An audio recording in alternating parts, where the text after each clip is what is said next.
Let's do the fourth sum of exercise 6.3. The statement is find the square root of the following numbers by prime factorization method. This is the second method to find out the square root.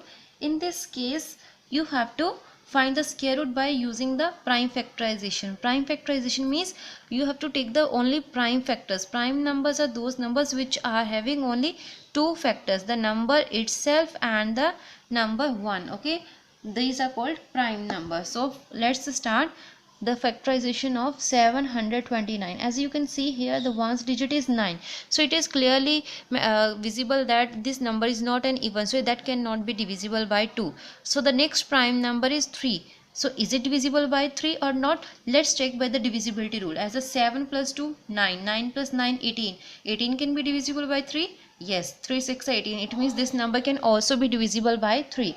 So 3 2s are 6. Here it will become 4. 3 4s are 12. 3 3s are 9.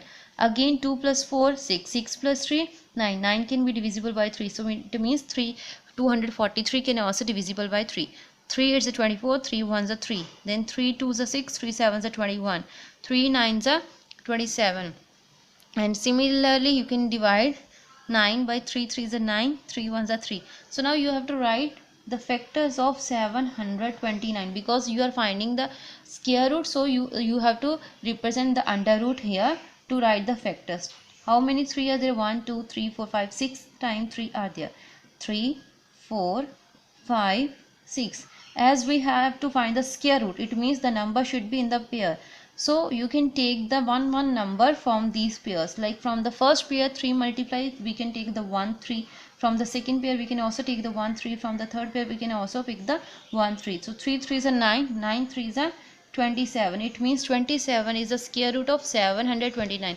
You can also recheck your answer by multiplying 27 into 27. The product will be equals to 729. It means your answer is correct. Okay, it is clear to all of you? And why I'm taking here 3 from these pairs, let me explain you. As you can see here, the 3 are how many number of time? First 3 pair we can write as a 3 square, second also we can write as 3 square, third we can write as 3 square and the under root. Okay, so as per the property of exponent and powers, when the base can be multiplied and the powers can be add, or so we can apply both properties. When the base is same, their power can be add, or when the power can be different, their base can be multiply.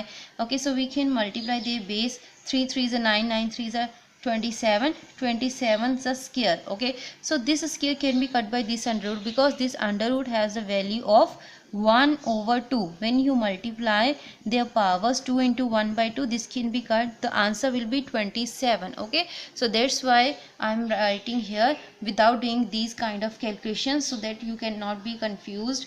I am simply taking the 1 3 from this pair and 1 3 from this pair and 1 3 from this pair, and after that multiply. It is clear to all of you? This is the first part of fourth sum.